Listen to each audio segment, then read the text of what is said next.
থেকে একটি সুন্দর প্রার্থনা করা হয়। সেই প্রার্থনাটা দিয়ে আমার কথা শুরু করতে চাই। প্রার্থনাটি এরকম: জীবনে যাবদ আদানম স্যাৎ প্রদানম ততোধিকম ইত্যেষা প্রার্থনা अस्माकं ভগবান পরিপূর্যতাম। এর অর্থ কি? হে ভগবান, তুমি আমাদের এই প্রার্থনা পূরণ করো। জীবনে বেঁচে থাকার প্রয়োজনে আমরা মা বাবার কাছ থেকে, সমাজের কাছ থেকে, প্রকৃতির কাছ থেকে, রাষ্ট্রের কাছ থেকে যা কিছু গ্রহণ করছি, বেঁচে থাকতেই সেই মা বাবাকে, প্রকৃতিকে, রাষ্ট্রকে, সমাজকে যেন তার চেয়ে বেশি ফেরত দিতে পারি। একটি শর্ত যদি পূরণ হয়, দেখবেন আমাদের জীবন সার্থক হয়, সফল হয়। জগতে আমরা শুধুমাত্র খেতে, পড়তে, নিতে আসিনি।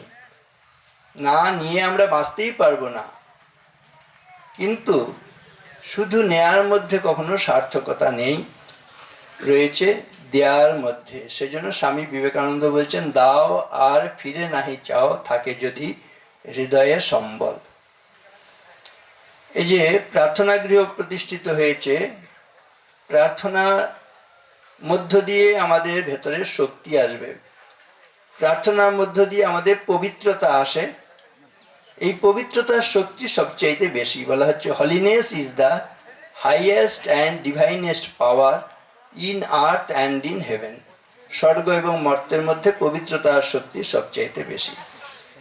স্বামীজি আরও বলছেন, তিনটি জিনিস যদি কারোর মধ্যে থাকে, যদি সত্য থাকে, পবিত্রতা থাকে এবং নিঃস্বার্থপরতা থাকে, তাহলে আমার আপনার মধ্যে এমন শক্তি আসে, গোটা বিশ্ব ব্রহ্মাণ্ড যদি আমাদের বিরুদ্ধে দাঁড়ায়, তা আমাদেরই জয় হয়। সত্যের শক্তি, পবিত্রতার শক্তি আর নিঃস্বার্থপরতার শক্তি এত ভয়ঙ্কর। তাই প্রার্থনা গৃহে বসে প্রার্থনার মধ্য দিয়ে আমরা যদি সেই শক্তিকে সংহত করতে পারি, তাহলে আমাদের জীবন যে সার্থক হবে, সফল হবে, এতে কোনো সন্দেহ নেই। প্রার্থনা গৃহকে আমরা সাধারণত ঠাকুর ঘর, মন্দির বলি।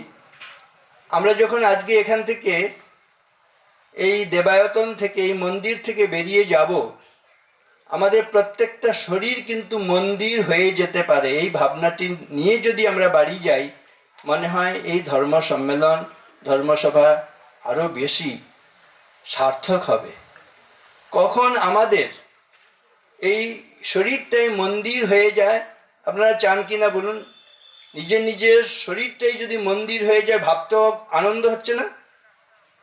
প্রত্যেকটা শরীর মন্দির হয়ে যেতে পারে। কি করলে হবে? বলা হয়েছে, সদাচারেণ সর্বেষাং শুদ্ধম ভবতি মানসম নির্মলঞ্চ বিশুদ্ধঞ্চ মানসম দেব মন্দিরম। কি অসাধারণ সুন্দর ভাবনা আমাদের দেশে আছে। দুর্ভাগ্য, আমাদের এগুলো নিয়ে আমরা বিশেষ গভীরে চিন্তা করি না, ভাবি না, চর্চা করি না। বলছে, যদি তোমার ব্যবহারটা ভালো হয়, ধর্মজীবনের শুরুটাই হচ্ছে ব্যবহার। ব্যবহারটা যদি ভালো হয়, তাহলে মনটা শুদ্ধ হয়, আর নির্মল বিশুদ্ধ মন হচ্ছে দেবতার মন্দির। সবাই যদি একসঙ্গে উচ্চারণ করেন, আমার মনে আরও বেশি ভালো লাগবে। যাদের একটু ঝিমুনি আসছে, অনেকক্ষণ ভোরবেলা উঠে এসছেন, তো একটু শুনতে শুনতে ক্লান্তি চলে আসতে পারে, তাহলে ঘুমও ভাঙবে, আর এই ভাবনাটি আরও প্রথিত হবে, গভীরতর হবে। একসঙ্গে বলবেন, সদাচারেণ সর্বেষাং শুদ্ধম ভবতি মানসম নির্মলঞ্চ বিশুদ্ধঞ্চ মানসম দেব মন্দিরম। তাহলে নির্মল বিশুদ্ধ মন হচ্ছে দেবতার মন্দির। আর এটা কখন হয়? যার সঙ্গে দেখা হবে, কথা হবে, সবার সঙ্গেই যেন ব্যবহারটা ভালো করি। ন কশ্চিৎ কস্যচিৎ মিত্র, ন কশ্চিৎ কস্যচিৎ রিপুঃ, ব্যবহারেণ জায়ন্তে মিত্রাণি রিপবস্তথা। কে যে শত্রু, কে মিত্র আমরা জানি না, কিন্তু এই শত্রু মিত্র কেন হয়? বলছে, ব্যবহার থেকেই কেউ শত্রু হয়, না হলে কেউ মিত্র হয়। সেজন্য আচার যেন ভালো হয়। বাড়িতে যদি ভালো রান্না না হয়, দেখবেন একটু যদি আচার ভালো থাকে, এক থালা ভাত খেয়ে নিতে পারবেন। তেমনি আমার আপনার যদি অনেক জ্ঞান বিদ্যা বুদ্ধি পাণ্ডিত্য ধন সম্পদ নাও থাকে, শুধু যদি ব্যবহারটা ভালো হয় তাহলে দেখবেন সব ঘাটতি পূরণ হয়ে যায়। সে নেই ব্যবহারের কথা। আচারো পরম ধর্ম, আচারো পরমম তপঃ, আচারো পরমম জ্ঞানম, আচারাৎ কিং ন সাধ্যতে। এবারে এই মন্দির প্রসঙ্গ গেল। মন্দিরে দেবতার পূজা হয়, কে হরি কে নারায়ণ কে ভগবান সে সম্বন্ধে একটি অপূর্ব সুন্দর ভাবনা আছে। সেটি এরকম: অন্য দুঃখে ন যো দুঃখী, যো অন্য হর্ষে ন হর্ষিত, স এব জগতাম ঈশ, নররূপ ধরো হরি। তিনি হরি, তিনি নারায়ণ, তিনি ভগবান, যিনি অন্যের দুঃখে দুঃখী অন্যের সুখে সুখী। অর্থাৎ আমাদের সাধারণ মানুষের দুঃখে দুঃখী, আমাদের সাধারণ মানুষের সুখে সুখী। শ্রীরামকৃষ্ণকে আমরা ভগবান বলি, অবতার বলি, হরি বলি, নারায়ণ বলি, রাম বলি, কৃষ্ণ বলি। তার সেই একই গুণ, আমাদের দুঃখে দুঃখী আমাদের সুখে সুখী। বিশ্বের ক্রন্দন বিচলিত নারায়ণ, আঁখি তার অশ্রুতে ভরিল, গোলকে হলো না ঠাঁই, শিবজটা বাহিতাই শত ধারা ধরণীতে ছড়িল।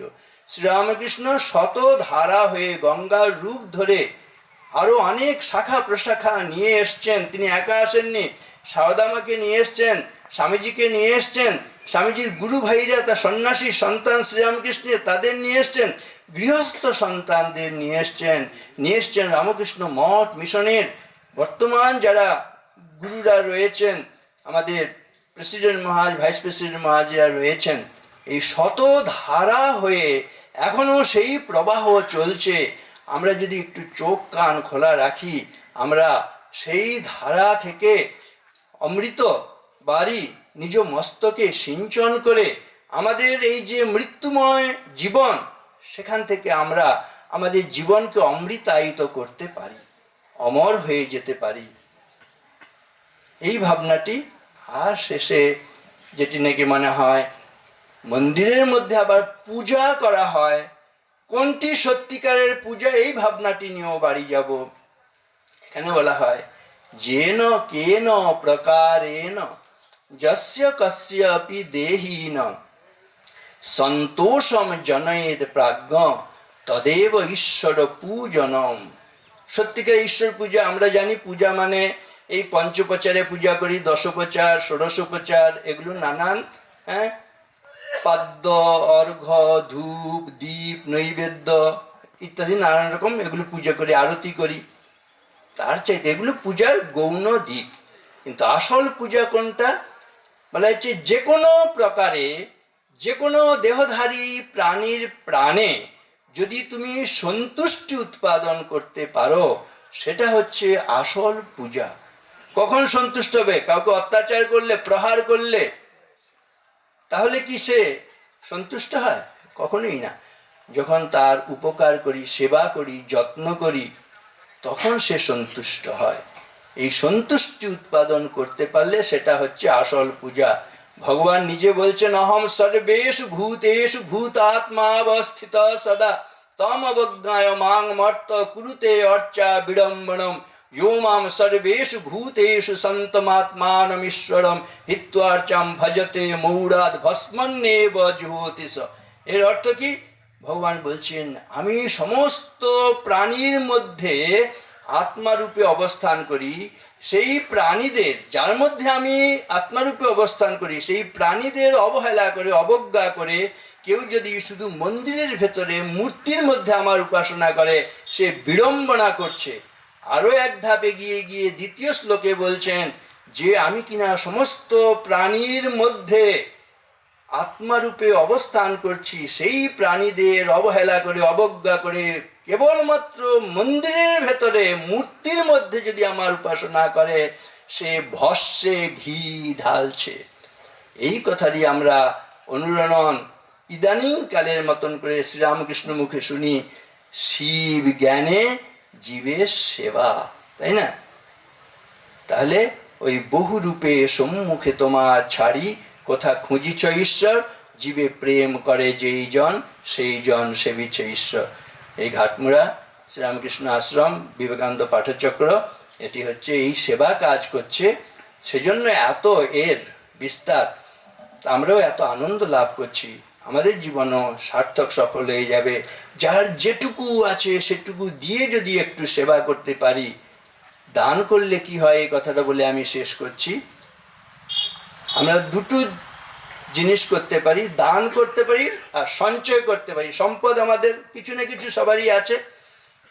বলছে দানং ভোগ নাশ তিস্র গতয়োর ভবন্তি বিত্তস্য যো ন দদাতি ন ভুংতে তস্য তৃতীয়া গতির ভবতি। আমরা সম্পদকে দান করতে পারি, ভোগ করতে পারি আর ধ্বংস করতে পারি। যে দানও করে না, ভোগও করে না, তার ধনের 3 নম্বর গতি হয়, অর্থাৎ সেই ধন ধ্বংস হয়ে যায়। সেজন্য দান করলে আরেকটা কি হয় বলছে, দেখুন সমুদ্রের জল অনেক অগাধ জলরাশি, কিন্তু সমুদ্র কি জল দান করে? সমুদ্র জল দান করে না, সমুদ্র জল সঞ্চয় করে রেখেছে। সেজন্য ঈশ্বর তার স্থান কোথায় নির্ধারণ করেছেন? রসাতলে, নিচে। সমুদ্র নিচে থাকে না? কিন্তু দেখুন জল কম, মেঘের জল কম, কিন্তু মেঘ যেহেতু জল দান করছে, সে সঞ্চয় করে রাখে না, সেজন্য ঈশ্বর তার স্থান নির্ধারণ করেছেন উচ্চ আকাশে। বলা হয়েছে গৌরবম প্রাপ্যতে দানাৎ নতু বিত্তস্য সঞ্চয়া স্থিতিরুচ্চৈ পয়োদানাম পয়োধীনাম অধস্থিতি। পয়োধি হচ্ছে সমুদ্র, পয়োদ হচ্ছে মেঘ। তাহলে মেঘের জল কম হলেও যেহেতু দান করে, সেই জন্য ঈশ্বর তার স্থান উচ্চ আকাশে নির্ধারণ করেছেন। আমরাও এরকম গৌরবান্বিত হতে পারি, ক্ষুদ্র আমরা গৌরবান্বিত হই যদি এই ধরনের দানের সঙ্গে নিজেদের জীবনকে যুক্ত করতে পারি। আমরা যেন এইভাবে এই ভাবনাগুলো নিয়ে নিজেদের জীবনকে ধন্য কৃতকৃতার্থ করতে পারি, এই প্রার্থনা জানিয়ে, উৎসবের মঙ্গল প্রার্থনা করে, মহারাজজিদের প্রণাম জানিয়ে, আশীর্বাদ প্রার্থনা করে কথা শেষ করছি। নমস্কার। পরম পূজ্যপাদ শ্রীমৎ স্বামী জ্ঞানলোকানন্দজি মহারাজকে প্রণাম জানাচ্ছি। রামকৃষ্ণং জগদ্গুরুং পাদপদ্মে তয়োশ্রিত্বা প্রণমামি মুহুর্মুহুঃ। নমঃ শ্রীয়তিরাজায় বিবেকানন্দশূরয়ে সচ্চিৎসুখস্বরূপায় স্বামিনে তাপহারিণে। শ্রী শ্রী ঠাকুর, শ্রী শ্রী মা স্বামীজিকে আমার ভক্তিপূর্ণ প্রণাম নিবেদন করি। আজকে শ্রী শ্রী ঠাকুরের অন্যতম লীলা পার্ষদ শ্রীমৎ স্বামী অদ্ভুতানন্দজির শুভ আবির্ভাব তিথি। স্বামী অদ্ভুতানন্দজিকে আমার আন্তরিক শ্রদ্ধাপূর্ণ এবং ভক্তিপূর্ণ প্রণাম নিবেদন করি। মঞ্চে রয়েছেন আমাদের রামকৃষ্ণ মঠ মিশনের অন্যতম সহসংঘাধ্যক্ষ শ্রীমৎ স্বামী দিব্যানন্দ মহারাজ, তাকেও আমার ভূমিষ্ঠ প্রণাম নিবেদন করি। অন্যান্য আমার স্নেহভাজন এবং ভাতৃ সুলভ ভাতৃ স্বরূপ যে স্বামীজিরা রয়েছেন, সন্ন্যাসীরা, তাদেরকেও আমার আন্তরিক শ্রদ্ধা, শুভেচ্ছা ও ভালোবাসা জানাই। আজকের এই মন্দিরের এই ঘাটমুড়া বিবেকানন্দ পাঠচক্রের যে নতুন নবনির্মিত মন্দির বা প্রার্থনা গৃহ হলো, শুভ উদ্বোধন হলো। এই শুভ অনুষ্ঠানে আগত সমস্ত ভক্ত এবং অনুরাগী বৃন্দকে আমার শ্রদ্ধা, শুভেচ্ছা, নমস্কার জ্ঞাপন করি। মন্দিরের প্রয়োজন আছে কিনা এটি তো বিতর্কের বিষয়। যারা নিরাকারবাদী তারা বলবেন যে তিনি তো সর্বব্যাপী, সর্বত্রই তিনি আছেন, তাকে আবার একটা মন্দিরে আবদ্ধ করা কেন? এই প্রশ্নের সম্মুখীন হয়েছিলেন স্বামীজি। তাকে অনেক রকম ভাবে বলা হয়েছে যে তিনি এই যে পৌত্তলিক এইটি ব্যবহার করা হয় আমাদের যারা হিন্দু ধর্মকে নিয়ে একটু সমালোচনার চোখে দেখেন, তারা বলে হিন্দু ধর্ম পৌত্তলিক, এখানে পুতুল পূজা করে। বিশেষ করে যখন শ্রী শ্রী ঠাকুর এসেছেন এই পৃথিবীতে নরদেহ ধারণ করে। সেই সময়টা বিশেষ করে ভারতবর্ষে ইংরেজ রাজত্ব তারাই শাসন করছেন এবং তারা মূর্তি পূজা মানেন না, এবং তাদেরই অনুগামী হয়েছিলেন অনেক ভারতবাসী যারা শিক্ষিত। তাদের মত এবং আদর্শকে তারা গ্রহণ করছিলেন। তো স্বামীজি প্রথম দিকটায় যখন তিনি ব্রাহ্ম সমাজে যাতায়াত করতেন, তখন তিনি ওই রকম মূর্তি পূজার কিছুটা বিরোধী ছিলেন। কারণ রাখাল মহারাজ যখন দক্ষিণেশ্বরে সেই মন্দিরে প্রণাম করতে যাচ্ছেন মা কালীকে, তিনিও তো নাম লিখিয়েছিলেন ব্রাহ্ম সমাজে। এটি নরেন্দ্রনাথের পছন্দ হয়নি। ঠাকুর আবার তাকে বললেন যে ওর যদি বিশ্বাস থাকে তোর আবার বলার দরকার কি। ঠাকুর আমরা জানি যে সর্বমত সর্বপদকে তিনি মর্যাদা দিয়েছেন, এবং বলতে গেলে হয়তো সমান মর্যাদাই দিয়েছেন। তিনি সমস্ত ধর্ম সাধন করলেন এবং দেখালেন যে একই জায়গায় সবাই পৌঁছচ্ছে, নামগুলি আলাদা হলে কি হবে। সেই যে ধর্ম প্রতিষ্ঠাপক শ্রীরাম কৃষ্ণ, যিনি স্বয়ং ভগবান, তিনি আজকে এই নবনির্মিত মন্দিরে বা প্রার্থনা গৃহে অধিষ্ঠিত হলেন। ওইখানটাতে যেমন আমাদের দুলাল বলল যে একটা গোশালা ছিল, সেখানে টিনের চাল ছিল, সেখানেই ঠাকুরকে রাখা হয় এবং সেখানে পাঠচক্র শুরু হয়। এবং তার থেকে ধীরে ধীরে 42 বছর পর আজকে একটি পাকা বাড়ি হয়েছে, সেখানে ঠাকুরকে স্থাপন করা হলো বা তিনি রইলেন, তিনি অধিষ্ঠিত হলেন। এটি আমাদের কাছে তাঁরই কৃপা ধরতে হবে, বা সেটি আমাদের বিশ্বাস যে তিনি কৃপা করে এখানে তিনি থাকবেন এবং ভক্তদের তিনি চিরকাল অনুপ্রেরণা দেবেন। যে কথা বলা হয়েছিল যে সর্বব্যাপী হয়ে তিনি কি করে বা এই মূর্তির মধ্যে থাকেন, তো যদি সর্বব্যাপী হন মূর্তির মধ্যেই তিনি থাকবেন না কেন? তার যে অবস্থিতি সেখানেও তো আছে। স্বামীজি এই প্রসঙ্গে বলছেন যে মানব যে মূর্তি, মানুষের যে দেহ, এটি হচ্ছে দেহ মন্দির বলা হয়। সর্বজীবের মধ্যে শ্রেষ্ঠ মন্দির হচ্ছে মানব শরীর। সেই শরীরেও তিনি থাকেন, হৃদয়ে তিনি থাকেন। এটি আমাদের বেদান্ত শাস্ত্র, উপনিষদ, পুরাণে এইসব বহুভাবে বর্ণনা করা হয়েছে যে তিনি স্বয়ং থাকেন আমাদের ভেতরে, এবং তাকে আমরা দেখতে পাই, বুঝতে পারি, তাকে অনুভব করতে পারি।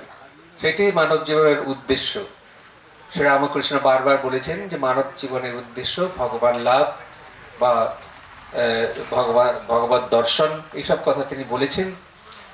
ওই যে তোমার স্বরূপকে তুমি জানো, তুমি কে, সেটিকে জানতে পারলেই সবকিছু জানা হবে, এটি তার একমাত্র কথা। তো একেবারে আমরা যে এই ক্ষুদ্র মানুষ বা আমাদের সব সীমাবদ্ধ হয়ে আছি এই দেহ মনে, নিরাকার ভাবে তো ভজন করতে পারি না, আমরা নিরাকার ভাবে ভাবতে পারি না, নিরাকার ভাবকে আমরা ধারণ করতে পারি না। সেই জন্য একটা সাকার রূপ দরকার হয়, সাকার ভাবনা দরকার হয়। এটি স্বামীজির যারা ভক্তি যোগ বা অন্যান্য যোগ পড়েছেন তার মধ্যেও তিনি পরিষ্কার করে বলছেন যে ভগবানের ধারণা করতে হলে তাকে একটি রূপের মধ্য দিয়েই ধারণা করতে হয়। যদিও সেই ধারণা ধীরে ধীরে পরিপক্কতা লাভ করতে করতে একটা নিরাকারের দিকেই যায়, এবং সারা জীবন আমাদের মনুষ্য জীবন যেন সেই একটা ক্রমাভিব্যক্তি, অর্থাৎ একটি ভগবানকে আমি প্রথমে নিরাকার রূপে না করতে পারলেও তাকে একটি সাকার রূপ তাকে ধরতে পারি। বা আমাদের যে পুরাণে, বিশেষ করে পুরাণে তার যে বর্ণনা করা হয়েছে, অবতার হয়ে আসেন ভগবান, স্বয়ং ভগবান অবতার হয়ে যে আসছেন, কখনো শ্রীরামচন্দ্র, কখনো শ্রীকৃষ্ণ রূপে, বুদ্ধ রূপে, নানা যুগে তিনি নানাভাবে আসছেন। তাকে আমরা মানুষ ভাবাপন্ন বা মানুষ রূপেই আমরা পাচ্ছি, কিন্তু সাধারণ মানুষ তাদের দেখতে পারে না, তাদের বুঝতে পারে না, এবং হয়তো কিছুটা অবজ্ঞাই করে। এটি শ্রীমদ্ ভগবদ গীতার কথা। তো তার মধ্যে ওই যে একটি ভগবত যে গুণগুলি আছে সেগুলি পূর্ণ বিকাশ যখন আমরা দেখি তখন বুঝতে পারি যে ইনি স্বয়ং ভগবান। শ্রীরামকৃষ্ণ এইভাবে তার যে নরলীলা সাধন করেছেন, মানুষের প্রতি অসীম কৃপায় তিনি এসেছেন, অনুকম্পা তিনি পৃথিবীতে এসেছেন এবং যে সময়টাতে এসেছিলেন নানা রকম সেখানে এই ভেদ বিবাদের যে চির অবসান গানটির মধ্যে বলা হলো, স্বামী প্রেমেশানন্দের যে গান কত সুন্দরভাবে তিনি বর্ণনা করেছেন ঠাকুরের কথা বলতে গিয়ে, যে সেই ঠাকুর এসেছেন সমস্ত ধর্মের সাধন করলেন এবং দেখালেন যে সব ধর্ম দিয়ে তাকেই পাওয়া যায়, এখানে ভেদ বিবাদ সংঘর্ষ এসব দরকার নেই, মারামারি কাটাকাটি হানাহানির দরকার নেই। যে যার ধর্মে বিশ্বাস থাক তারা সেই ধর্ম নিয়ে পালন করুক, অন্যের প্রতি তার দৃষ্টি দেওয়ার কী দরকার, তার যা বিশ্বাস তার যা ধর্মে তার যা নিষ্ঠা সেটি নিয়ে সে থাকলেই সে ঠিকমতো যদি পালন করতে পারে সেখানে পৌঁছতে পারবে। তো আজকে ঘাটমুড়া আশ্রমের যে নবনির্মিত উপাসনালয় বা প্রার্থনা গৃহ হলো, এটি পুনর্নির্মিত হলো, আগে যা ছিল তার থেকে আবার একটি নির্মাণ হলো। সেখানে যারা দূর থেকে আসছেন তারাও যেমন উপকৃত হবেন, যারা এলাকায় থাকেন এই স্থানে থাকেন স্থানীয় মানুষেরও একটি অবলম্বন হলো ঠাকুরের সেই উদার ভাব, সেই যে সর্বভাবের সমন্বয় যার মধ্যে হয়েছে সেই ঠাকুরকে তারা কাছে পাবেন। সেখানে গেলে আমরা যেন তাকে দেখতে পাই, তার সান্নিধ্য উপভোগ করি বা সান্নিধ্য লাভ করি, এরকম যেন আমাদের একটা মনে হয়। তো সেই যে ঠাকুর ঘর বা সেই উপাসনালয় তাকে খুব পরিষ্কার পরিচ্ছন্ন রাখতে হবে।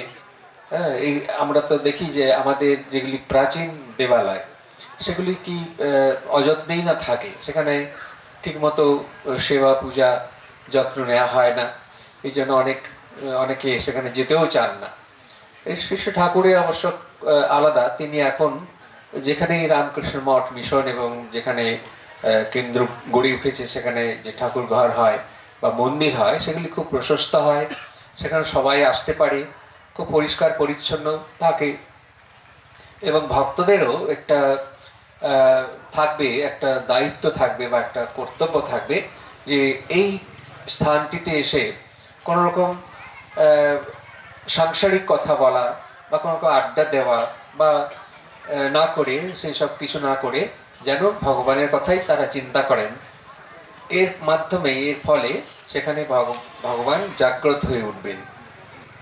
এই জন্যই তো তার এখানে আসা এবং মানুষকে তার চেতনা জাগ্রত করার জন্য তিনি যে এসেছেন, যে আদর্শ তিনি দিয়ে গেছেন, যে শিক্ষা ভাব তিনি দিয়ে গেছেন, সেগুলি এখানে যদি আমরা বসে চিন্তা করি তাহলে আমরাই উন্নত হব ধীরে ধীরে। আমাদের কল্যাণের জন্যই যে তার আগমন হয়েছে সেই সার্থক হবে। আমি এই কটা কথা বলে আমি আমার কথা শেষ করি। শ্রী ঠাকুর মা স্বামীজির আশীর্বাদ সবার উপর বর্ষিত হোক এবং তাদের কল্যাণ দৃষ্টি আমাদের সকলের উপর থাকুক। পরম পূজ্যপাদ শ্রীমৎ স্বামী একব্রতানন্দজি মহারাজকে ঘাটমুড়া বিবেকানন্দ পাঠচক্রের পক্ষ থেকে প্রণাম জানাচ্ছি। এই মন্দির বা এই প্রার্থনা গৃহ যবে থেকে তৈরি হচ্ছে তবে থেকে তিনি একেবারে সামনে থেকে আমাদের গাইড করেছেন শ্রীমৎ স্বামী একব্রতানন্দজি মহারাজ এবং শ্রীমৎ স্বামী একেশানন্দজি মহারাজ, তাই ওনাদেরকে আমরা প্রণাম জানাচ্ছি। এখন শ্রীমৎ স্বামী সর্বজ্ঞানন্দজি মহারাজ, সম্পাদক রামকৃষ্ণ মিশন লামডাং, অরুণাচল প্রদেশ, উনি বক্তব্য রাখবেন।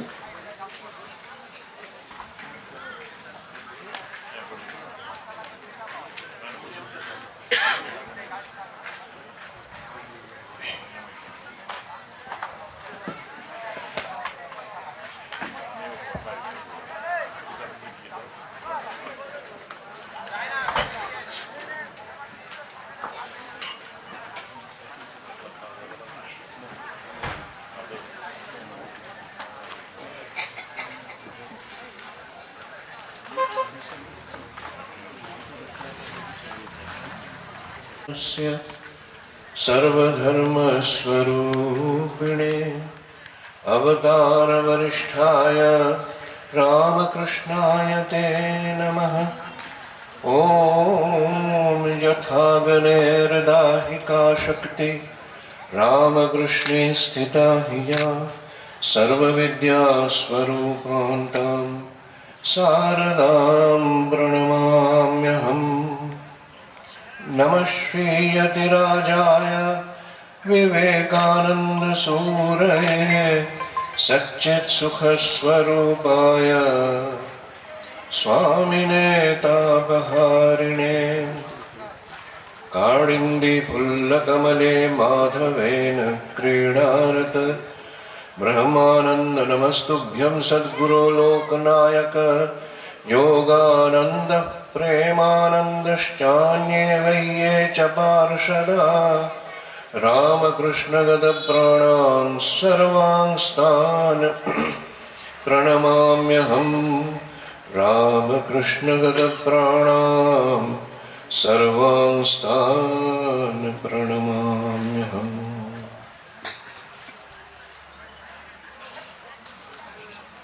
শ্রী শ্রী ঠাকুরের শ্রীচরণে আমার প্রণাম নিবেদন করি। শ্রী শ্রী মায়ের শ্রীচরণে আমার প্রণাম নিবেদন করি। শ্রী শ্রী স্বামীজির শ্রীচরণে আমার প্রণাম নিবেদন করি। আজকে পবিত্র দিন, শ্রীমৎ স্বামী অদ্ভুতানন্দজি মহারাজের জন্মতিথি। শ্রীমৎ স্বামী অদ্ভুতানন্দজির শ্রীচরণে আমার প্রণাম নিবেদন করি। মঞ্চে উপবিষ্ট আমাদের সহসংঘাধ্যক্ষ শ্রীমৎ স্বামী দিব্যানন্দজি মহারাজের শ্রীচরণে আমার প্রণাম নিবেদন করি। অন্যান্য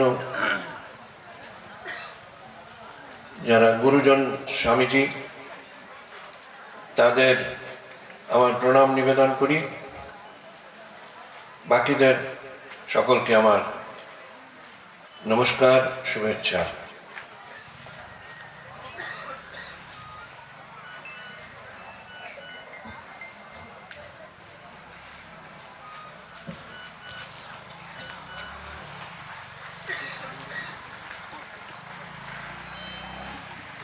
এই সবার শুরুতে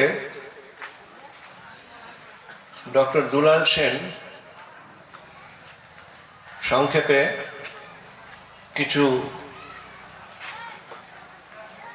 আলোচনা করেছেন যে এই ঘাটমোড়া বিবেকানন্দ পাঠচক্রের আরম্ভ কিভাবে হয়েছিল।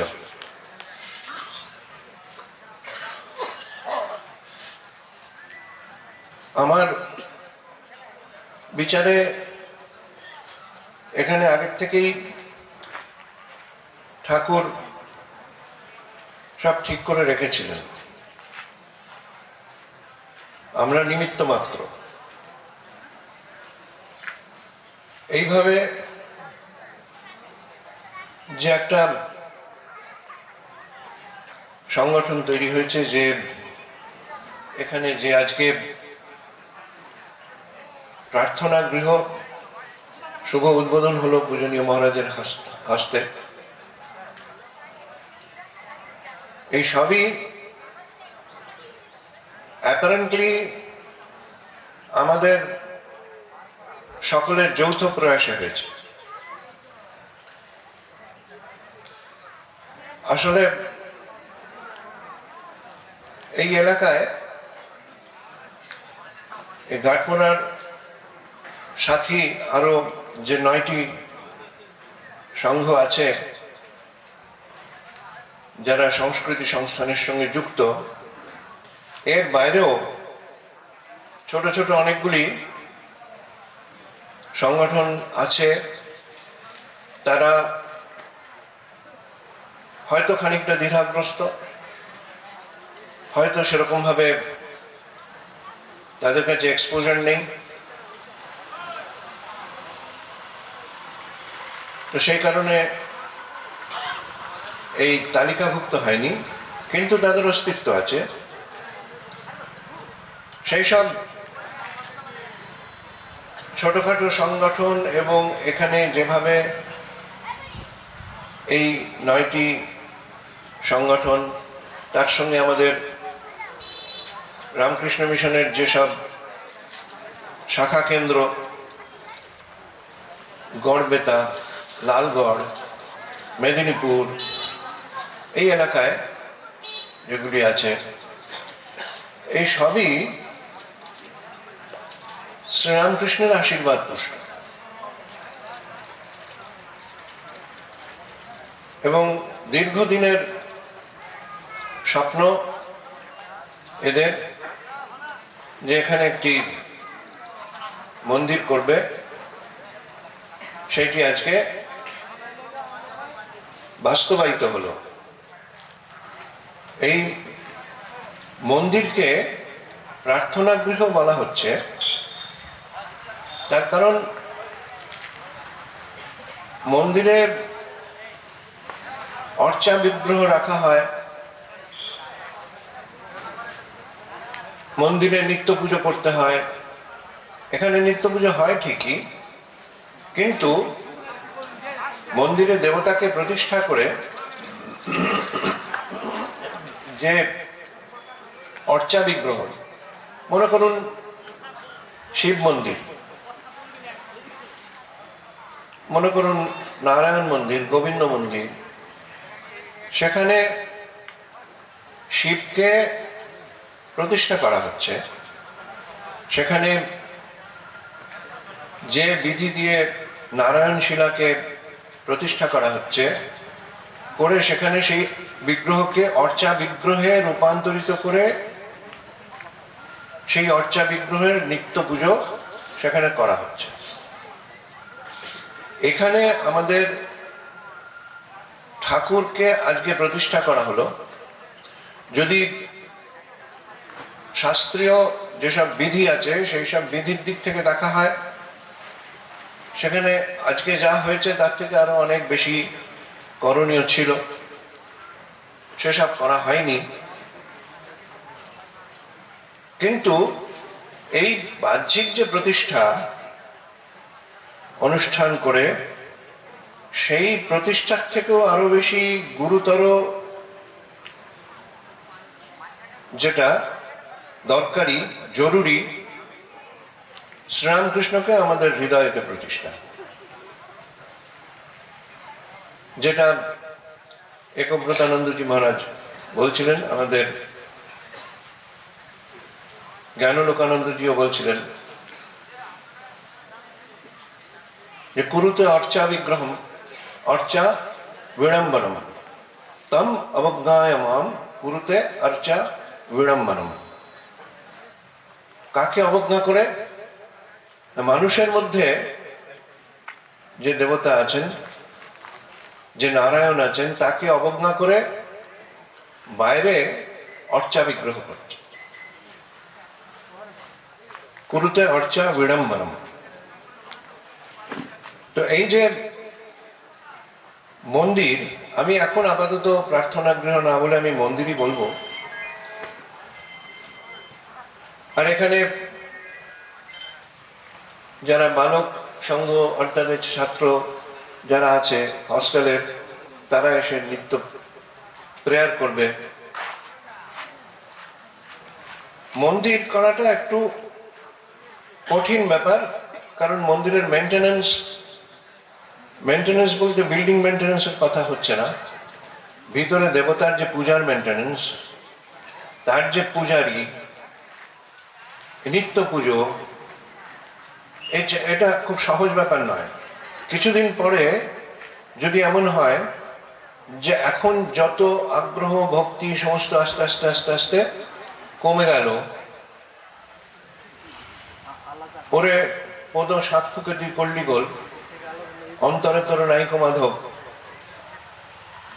তাই চামচিকে 11 জনা দিবানিশি করছে থানা, কথামৃততে বলছেন ঠাকুর। সেরকম যদি ঘটে তাহলে সেইটা বাঞ্ছনীয় নয়। রামকৃষ্ণ মিশনের যেসব শাখা কেন্দ্রে এই ধরনের নিত্য পুজো আছে, সেটাও যারা অচি পরিষদের মেম্বার তারা অনেক ভাবনা চিন্তা করে তার পূর্ব পশ্চাৎ ভেবে আলোচনা করে তবে সেখানে সেই মন্দির প্রতিষ্ঠার অনুমতি দিয়েছেন। অত সহজে হয়নি। আমি যেখানে আছি সেখানেও অনেকেই জিজ্ঞেস করছেন মন্দির আছে কিনা পাহাড়ের উপরে। যে মন্দির আমি করতে চাই না, আমাদের যে একটা বড় ছেলেদের হস্টেল হবে, হস্টেলে প্রায় 400 ছেলে থাকবে, বড় হস্টেল। সেই 400 ছেলের সকাল সন্ধ্যে প্রেয়ারের জন্য যে জায়গাটা দরকার, ওই রকম বড় একটা হল, সেরকম একটা হল হয়েছে। ওই প্রেয়ার হল, ওটাই মন্দির। তার মাথাতে একটা ডোম লাগিয়ে দিয়েছি, দেখতে মন্দিরের মতো লাগবে, কিন্তু প্রেয়ার হল, প্রার্থনা গৃহ। কিন্তু সাধারণভাবে যদি আমি এই আজকে যা শুভ উদ্ঘাটন হলো যে মন্দিরের, সেখানে আমি মন্দির হিসেবে যদি বলি, তাহলে ধরে নেবেন ওটা আমি এখন কথার জন্য মন্দির বলছি, মন্দির শব্দটা ব্যবহার করছি। তা এই মন্দির আসলে একটা প্রতীক, এটা একটা সিম্বল। এই মন্দিরের পেছনে এত মানুষের ঐকান্তিক প্রচেষ্টা, ইচ্ছা, শুভেচ্ছা, এগুলো সব রয়েছে। যখনই এই মন্দিরের কথা মনে পড়বে, সকলের সেটা মনে আসবে কিনা জানি না, কিন্তু যারা এখানে কার্যকর্তা আছে, যারা এই জিনিসটা এক্সিকিউট করেছে, তাদের কিন্তু মনে পড়বে যে এই 45 বছর ধরে এর পিছনে যে প্রচেষ্টা রয়েছে, যে সকলের দিক থেকে যে সাপোর্ট পেয়েছে, তারা সাহায্য পেয়েছে, মদত পেয়েছে, সেগুলো এই মন্দিরের মধ্যে দিয়ে প্রতীক হিসেবে তাদের কাছে উপস্থিত হবে। প্রতীক আমাদের জীবনে দেখুন, আমরা চিন্তা করি না খুব একটা প্রতীক প্রতিমা নিয়ে। স্বামী বিবেকানন্দ তার ভক্তিযোগ বিস্তারিত আলোচনা করেছেন। আমাদের এই প্রতীক ব্যাপারটা যত দিন যাচ্ছে এগিয়ে আসছে, আরো ব্যাপক হয়ে আসছে।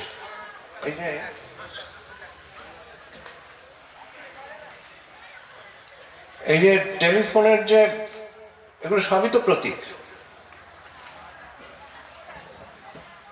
যে কোনো জিনিস আমরা করছি সেটা প্রতীক হিসেবে করছি, তার পিছনে একটা বিশাল ফিলোসফি রয়েছে।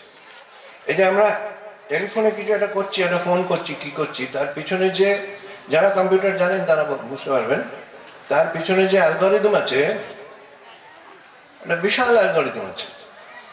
সে হয়তো 50 পৃষ্ঠা, পরপর পরপর প্রিন্ট যদি নেওয়া হয়। ঠিক তেমনি স্বামীজি এই পুরো জগৎ ব্রহ্মাণ্ডকে একটা সেট অফ প্রতীক, সিম্বল, চারিদিকে প্রতীক ছড়িয়ে আছে। বলছেন আকাশ, আকাশ প্রতীক, আকাশ ব্রহ্মের প্রতীক, অনন্ত, অনাদি। যদি আমরা আমাদের আত্মার যে বর্ণনা আছে বেদে, আমাদের স্বস্বরূপের যে বর্ণনা আছে, শুদ্ধ চিত্ত, শুদ্ধ নিত্য শুদ্ধ বুদ্ধ মুক্ত স্বভাব, সচ্চিদানন্দ, অনন্ত আনন্দ স্বরূপ, অনাদি, অবিকার, অজন্ম, অমৃত্যু, অমর, অস্পৃষ্ট, এই শব্দগুলোকে যদি ধারণা করতে হয়, তাহলে আকাশকে প্রতীক হিসেবে আমরা দেখতে পারি, নিতে পারি। আকাশকে যদি প্রতীক হিসেবে গ্রহণ করি, তাহলে খানিকটা ধারণা হয়। আচ্ছা, মন কিরকম? রাজযোগে স্বামীজি বললেন মন হচ্ছে ফ্লুইড, তরল, তার মধ্যে তরঙ্গ উঠছে, সেই তরঙ্গই হচ্ছে আমাদের মনের তরঙ্গ, ইচ্ছা বৃত্তি, চিত্ত বৃত্তি। তাহলে মনের যে চিত্তবৃত্তি, মনের মধ্যে যে ইচ্ছা উঠছে, যে তরঙ্গ উঠছে প্রতিনিয়ত, সেই তরঙ্গকে বুঝতে গেলে আমাদের সমুদ্রের প্রতীক নিতে হচ্ছে, সমুদ্রকে প্রতীক হিসেবে দেখতে হচ্ছে। সর্বত্রই প্রতীক, সেই জন্যে এই মন্দির একটি প্রতীক। একটু আগে মহারাজ বললেন যে দেহ মন্দির, বাইরের মন্দিরকে প্রতীক হিসেবে যদি দেখি তাহলে আমরা দেহ কিভাবে মন্দির হয় সেটা বিচার করে গ্রহণ করতে পারি, আরো ভেতরে ঢুকতে পারি। দেহের মধ্যে দেবতা অধিষ্ঠিত আছেন। গুরু বলে দিলেন যে সহস্রারে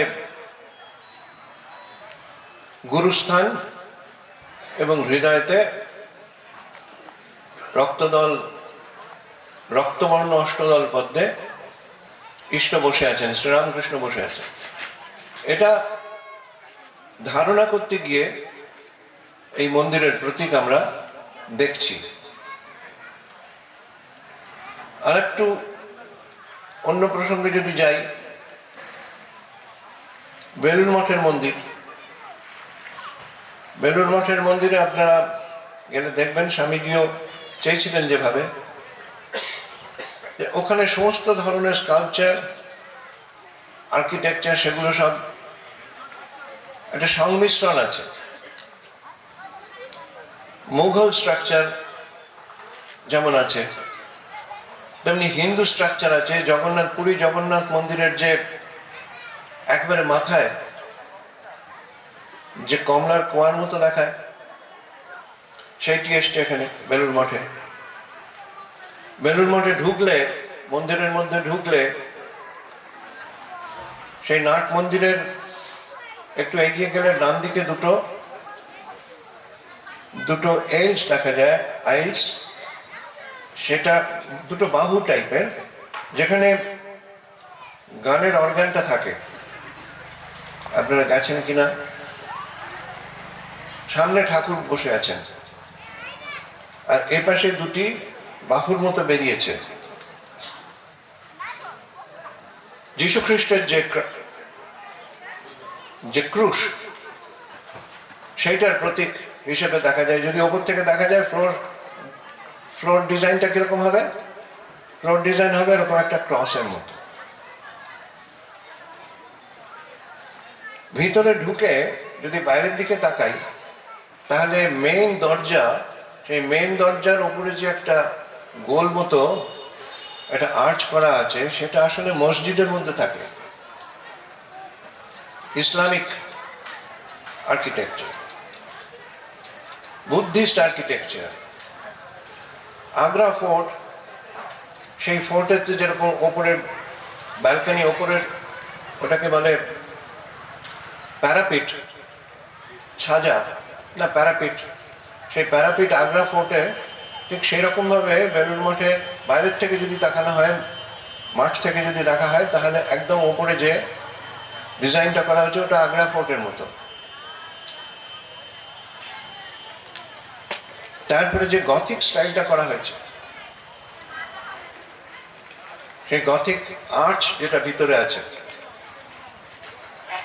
এবং একদম ওপরে যে ডোমটা তৈরি হয়েছে, সেই ডোমটি ওপর থেকে যে শিরাগুলো নেমে আসছে, সেইটা ফ্রেঞ্চ রেভলিউশনের পরে সেই রকম আর্কিটেকচার ডেভেলপ করেছিল।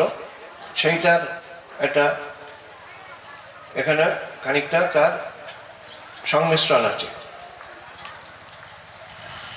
তারপরে নবগ্রহ, নবরত্ন মন্দির, নবরত্ন মন্দির কিরকম না, 4টে কোণে 4টে ডোম আছে। ওই ডোমগুলোর মাঝে মধ্যবর্তী অংশে একটি করে শ্যালো ডোম আছে, তাহলে চারদিকে 4টে শ্যালো ডোম আছে, আর কর্নারে কর্নারে 4টে ডোম আছে, ভার্টিক্যাল ডোম, এবং মাঝখানে আর একটি সবচেয়ে বড় ডোমটি আছে। তাহলে 4টে কর্নারে 4টে, মধ্যবর্তী স্থানে 4টে, এবং মাঝখানে একটি, টোটাল 9খানা এই নবরত্ন মন্দির। এবং বাইরে যদি ঘোরেন তাহলে দেখবেন নবগ্রহের ছোট ছোট মূর্তি ওখানে রয়েছে। বৃহস্পতি, শনি, মঙ্গল, রবি ইত্যাদি সমস্ত নবগ্রহের মূর্তি মন্দিরের বাইরে রয়েছে। এগুলো পুরোটাই হচ্ছে একটা সিম্বল, প্রতীক। সেই প্রতীক আমাদের মনে করিয়ে দেবে যে আমাদের শরীরের মধ্যেও এরকম ভাবে দেবতাকে প্রতিষ্ঠা করা হয়েছে গর্ভ মন্দিরে। দক্ষিণ ভারতে আপনারা যদি যান তখন দেখবেন ওখানে মন্দিরে ভিতরে কোনো ইলেকট্রিসিটি যাবে না। তিরুপতি, কন্যাকুমারী, সেখানে এখনো পর্যন্ত কোনো আর্টিফিশিয়াল লাইট সেখানে ঢোকেনি। সেখানে ওই প্রদীপের আলোতেই আলোকিত হবে, এবং ছোট্ট ছোট্ট, সেখানে অত্যন্ত কম স্পেস, সেখানে দেবতাকে বসানো আছে। হৃদয় গুহায় দেবতা বসে আছেন সেইটা বোঝাবার জন্য ওখানে ওই ছোট্ট একটা গর্ভ মন্দিরের মধ্যে বসানো আছে। এবার গর্ভ মন্দিরের বাইরে নাট মন্দির, নাট মন্দিরের বাইরে একটি লম্বা পিলার থাকে।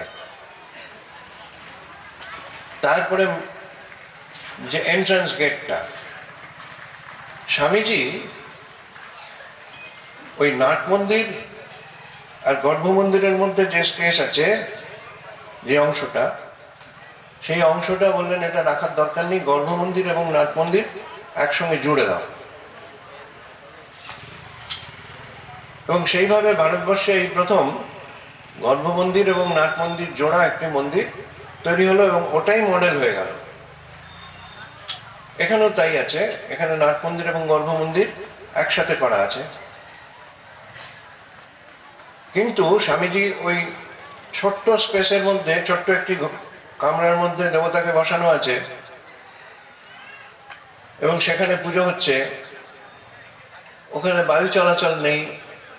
ঠাকুর ওই রকম ছোট্ট ঘরে থাকতে ভালোবাসতেন না। ঠাকুর বরাবরই উন্মুক্ত আকাশে থাকতেন। দক্ষিণেশ্বরে যখন ছিলেন, কামারপুকুরে ছিলেন, কখনো একটা ছোট্ট বদ্ধ ঘরের মধ্যে শ্যামপুকুর বাটিতে গিয়ে ঠাকুরের দম বন্ধ হয়ে যাচ্ছিল। সেজন্যে সকলে মিলে সেই কাশীপুরের বাগানবাটি, উদ্যানবাটি খোঁজ করলেন। তো সেই কারণে স্বামীজি বললেন গর্ভ মন্দির বিশাল হবে, স্পেশিয়াস হবে, আলো বাতাস সেখানে যথেষ্ট থাকবে। সেইভাবে বেলুড় মঠের গর্ভ মন্দির করা হয়েছে। এবং আমাদের পরবর্তীকালে যেখানে যেখানে যত সেন্টারে যত মন্দির হয়েছে এবং হবে, সব জায়গাতেই গর্ভ মন্দির ওরকম একটা স্পেশিয়াস হবে। এই যে মন্দির, এই মন্দির আমাদের এই কদিন আগে একটা খুব সুন্দর হোয়াটসঅ্যাপে, আজকাল এই ইলেকট্রনিক যন্ত্রের খারাপ দিক আছে যেমন, তেমনি ভালো দিকও অনেক আছে। অনেক কিছু ভালো ভালো মেটেরিয়াল সব আসে। তা একদিন দেখলাম যে একটা ভিডিওতে সে বলছে যে আমি গেছি এতে ব্যাংকে একটা কোনো একটা কাজে, গিয়ে দেখছি বৃদ্ধ একজন, তিনি একটা উইথড্রল স্লিপ ফিল আপ করতে যাচ্ছেন, কিন্তু পার্কিনসন্স হয়েছে, লিখতে পারছেন না, হাত কাঁপছে, নাম টাম কিছু লিখতে পারছেন না। তখন আমার দিকে তাকিয়ে আমি তখন বললাম যে আপনাকে কি আমি সাহায্য করতে পারি? তখন তুমি তাহলে একটু লিখে দাও, আমি সইটা কোনো রকমে করবো। তো লিখে দিল, তিনি সই করলেন। সই করার পরে কিছু টাকা উঠিয়ে তারপরে বাইরে এসছেন। সেখানে এসে রিক্সা খুঁজছেন। তো আমারও কাজ হয়ে গেছে, তো আমিও বাইরে এসে দেখছি যে উনি রিক্সা খুঁজছেন, কিন্তু পার্কিনসন্স আছে, হাত কাঁপছে, চলতে পারছেন না ভালো। তা আমি ভাবলাম যে তাকে একটু বাড়িতে যদি পৌঁছে দিই। আপনি রিক্সা খুঁজছেন, আপনাকে আমি কি বাড়িতে ছেড়ে দেবো? কোথায় বাড়ি? তখন দেখা গেল যে আমার বাড়ির রাস্তাতেই ওনার বাড়ি। তো ওনার বাড়িতে ড্রপ করে দিয়ে আমি চলে যাব। তো গেট খুলে উনি ঢুকেছেন, ঢুকে বলছেন, একবার আমার মন্দিরে আসবেন না? তখন কথাটা আমার কানে লাগলো, আমার মন্দিরে আসবেন না?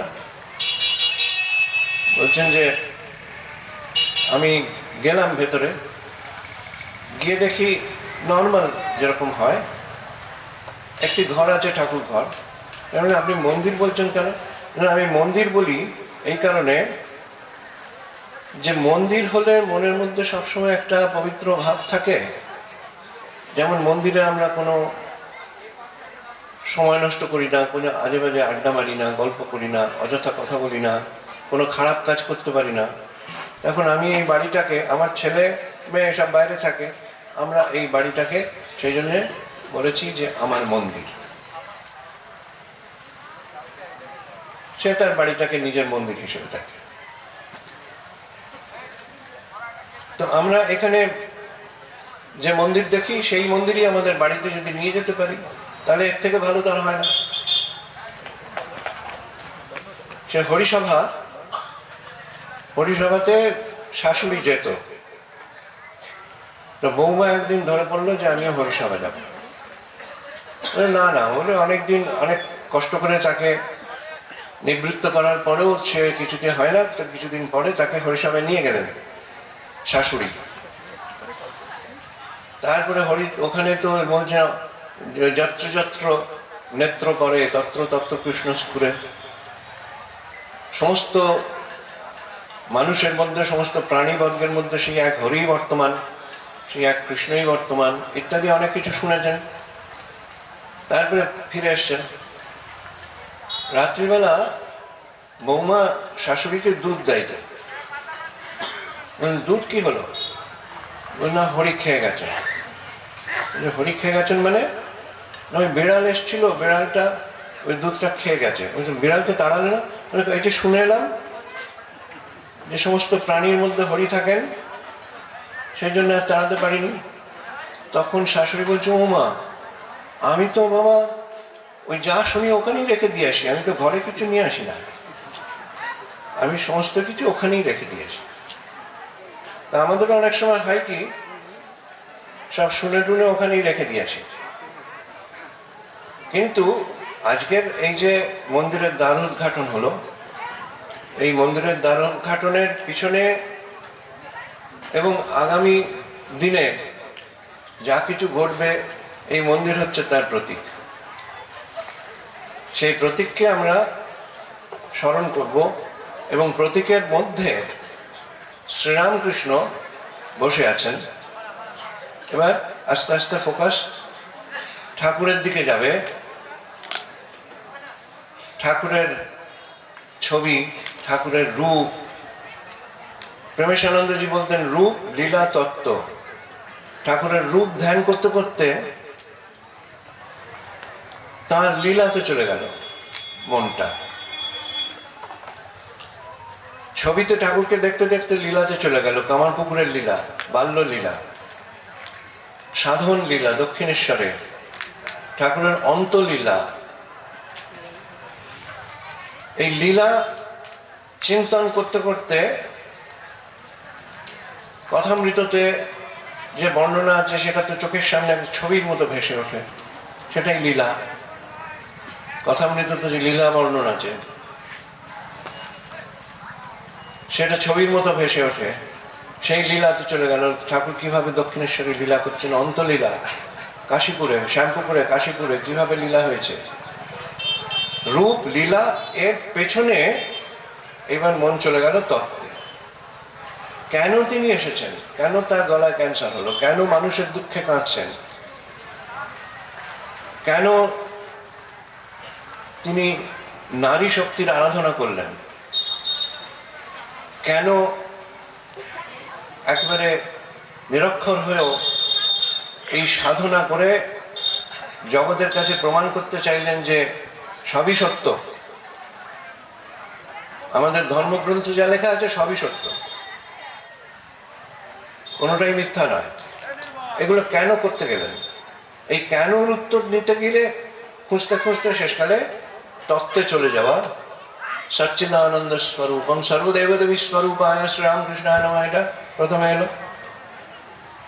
তারপরে ওঙ্কার বেদ্য পুরুষ পুরাণ বুদ্ধেশ্চ সাক্ষী নিখিলস্য জন্তোঃ ইয়ো বেত্তি সর্বম ন চ যস্য বেত্তা, তিনি সকলকে জানেন, তাকে কেউ জানে না। পরাত্ম রূপ ভুবি রামকৃষ্ণ।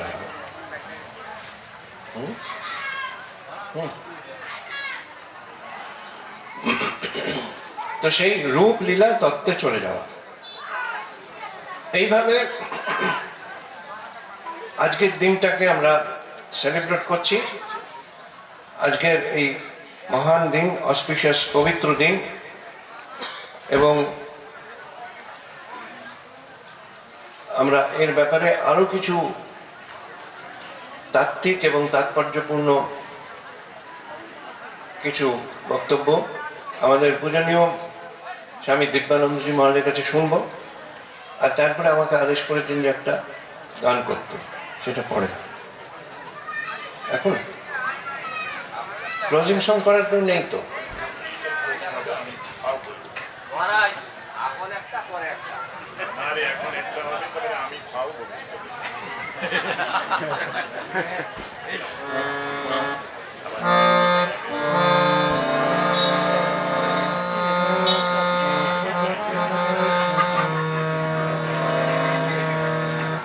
আপনার কাছে বই আছে? বই নেই না?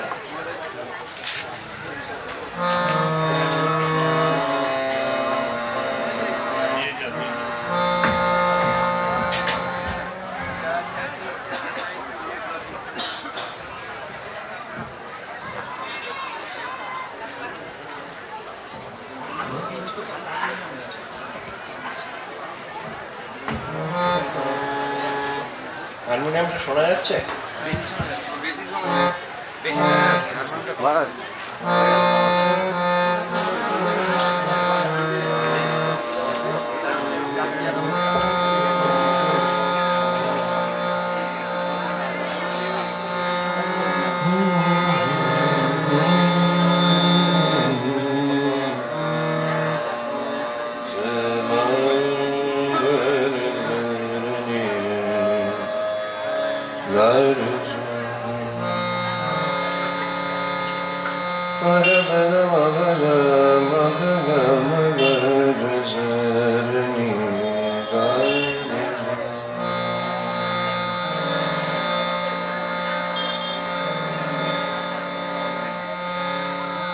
স্বামী প্রেমেশানন্দের লেখা।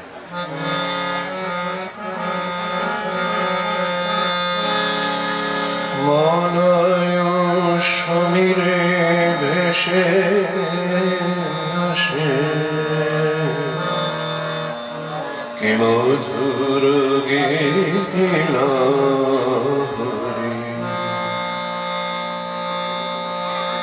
মলয় সমীরে ভেসে আসে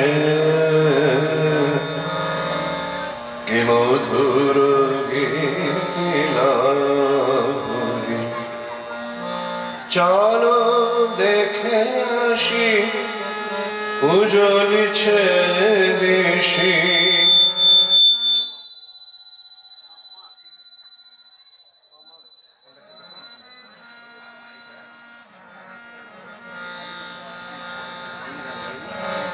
চলো দেখে আসি উজ্জ্বলিছে দিশি, কোটি শশী রূপ মাধুরী,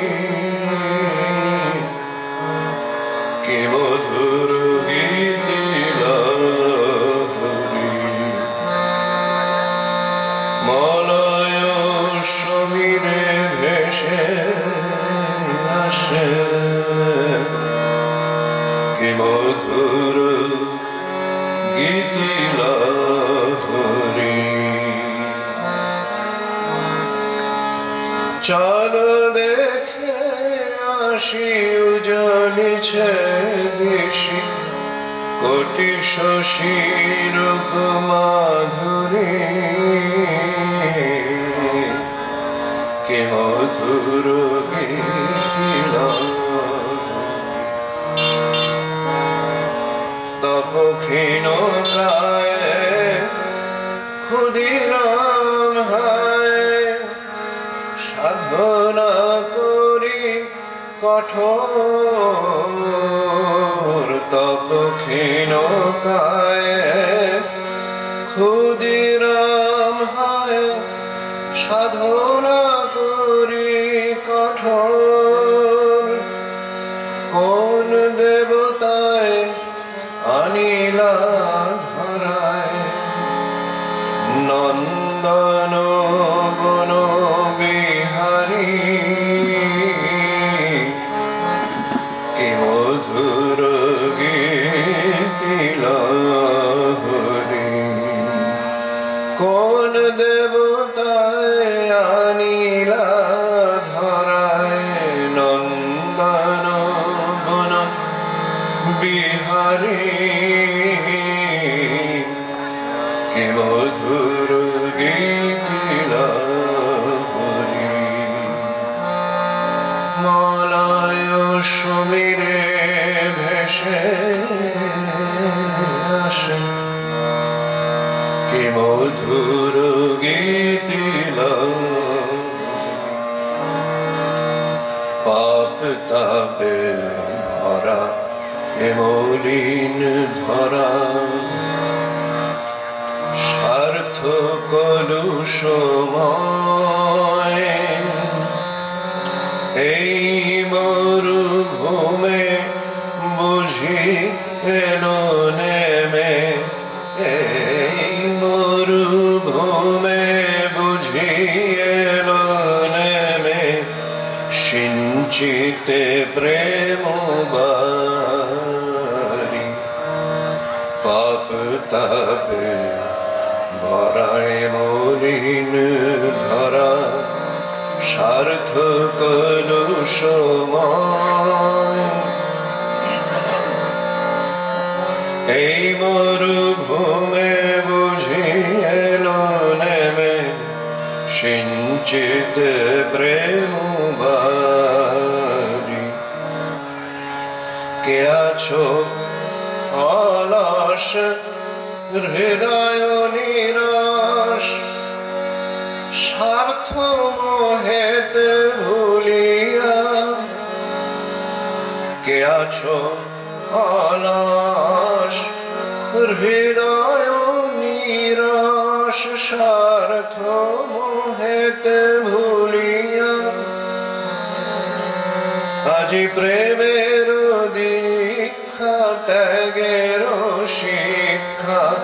প্রেমের দীক্ষা ত্যাগের শিক্ষা। লহ আপনা পাশরি। কি মধুর গীতি লহরী। মলয় সমীরে ভেসে আসে কি মধুর গীতি লহরী। চলো দেখে আসি উজলিছে দিশি। চলো দেখে আসি উজলিছে দিশি কোটি শশীর মাধুরী। কে মধুর গীতি লহরী। কে মধুর গীতি লহরী। কে মধুর গীতি লহরী।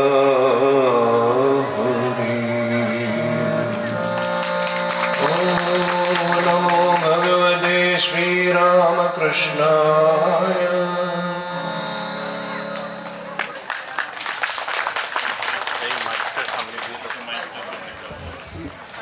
পরম পূজ্যপাদ শ্রীমৎ স্বামী সর্ব